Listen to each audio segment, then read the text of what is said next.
Seigneur,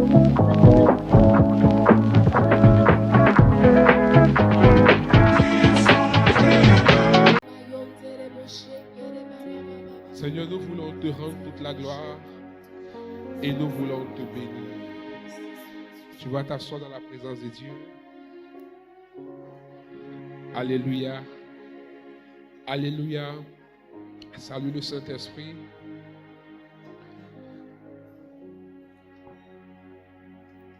Je vais faire une petite exhortation sur un point assez important. Comment activer le surnaturel?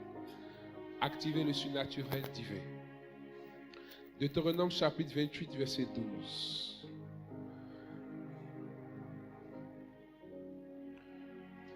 Le Seigneur ouvrira son bon trésor, le ciel, pour envoyer à ton pays la pluie en son temps et pour bénir tout le travail de tes mains.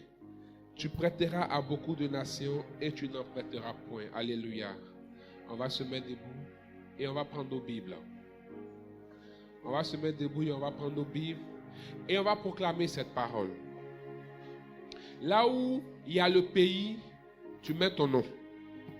Tu dis, le Seigneur m'enverra. Tu mets ton nom. Ou bien tu mets ta famille. Donc par exemple, ça sera, le Seigneur ouvrira son bon trésor, le ciel, pour m'envoyer, ou pour envoyer à ma famille, ou pour envoyer à ma vie, la pluie en son temps, et pour bénir tout le travail de mes mains. Je prêterai à beaucoup de nations, et je n'en prêterai point. Alléluia. Alors tu vas prendre ta parole, et tu vas le déclarer comme une proclamation. On y va ensemble. Le Seigneur ouvrira son bon trésor.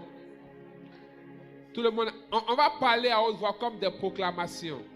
Beaucoup n'ont pas leur Bible. Malheureusement, on ne vient pas dans la présence de Dieu sans la parole. Je ne sais pas quelle est cette nouvelle mode que les chrétiens ont. Ils ne vont jamais laisser leur téléphone, même quand ils vont dans les toilettes, mais ils laissent leur Bible quand ils viennent à la prière.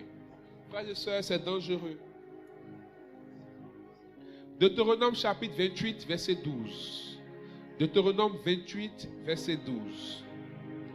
On y va. Le Seigneur ouvrira son bon trésor, le ciel, pour envoyer à mon pays la pluie en son temps et pour bénir, pour m'envoyer la pluie en son temps et pour bénir mon travail et mes mains. Je prêterai à beaucoup de nations et je n'en prêterai point. Dans le nom de Jésus-Christ de Nazareth. Amen. Tu vas t'asseoir. Je crois que maintenant, dans nos assemblées de prière, on va contrôler les Bibles. Parce que c'est une très mauvaise habitude, frères et sœurs. Alléluia.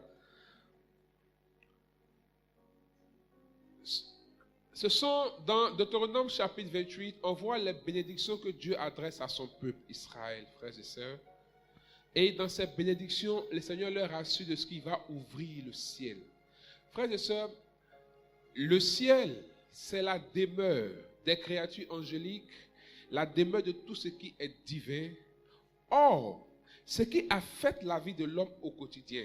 Dans le Notre Père, on dit que ta volonté soit faite sur la terre comme au ciel. Ça voudrait dire que le ciel, la terre n'est que le répondant de ce qui est fait au ciel. Donc, dans le ciel, il y a une volonté de Dieu pour nous. Alors, si le ciel de Dieu s'ouvre sur ta vie, frères et sœurs, toutes les promesses et les projets de Dieu, tu n'auras même pas à demander. Quand on était petit, on nous disait qu'au paradis, quand tu es assis, tu ne demandes pas ce que tu veux manger. Si tu penses à poulet, poulet sort. Si tu penses à viande, viande sort. Si tu penses à riz gras sort. Pour nous montrer comment Dieu exauce ses enfants et ceux sur qui le ciel est ouvert. Et je déclare qu'à partir de ce jour, dans cette deuxième phase de l'année, le ciel ne se fermera point sur ta vie. Je déclare que tous les méchants qui sont dans ton ciel d'opération soient expulsés par les anges puissants et forts du Seigneur au nom de Jésus. Frères et sœurs, le Seigneur nous fait la promesse d'ouvrir son ciel sur nos vies. Ça voudrait dire que le surnaturel doit être activé. Quand on parle du ciel, on est dans le règne, dans l'ordre du surnaturel. Ça voudrait dire qu'il y a quelque chose qui actionne.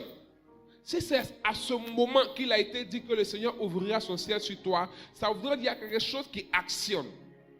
Je voulais te donner 8 paroles, 7 paroles pour actionner le ciel sur ta vie, mais je vais me résumer à une parole qui pour moi est le fondement.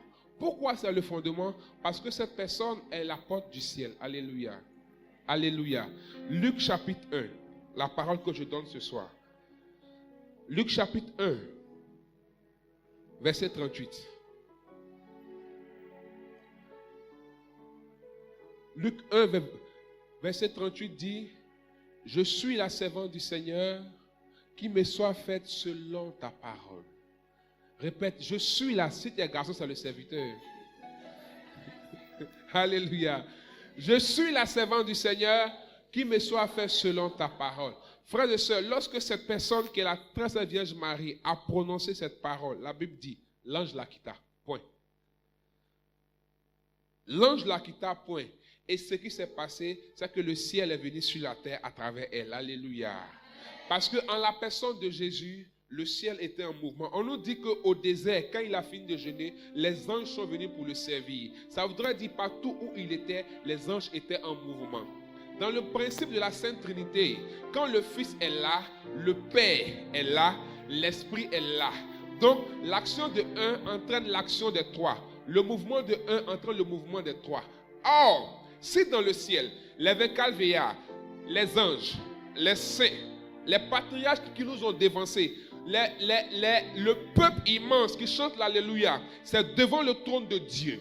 Or, si Jésus est descendu, c'est que le trône est descendu. Puisque quand le Fils est là, le Père est là, l'Esprit est là. Donc le ciel est descendu. Ça voudrait dire que tous les habitants du ciel vont se précipiter là où Jésus est, afin de l'adorer, afin de continuer à exercer.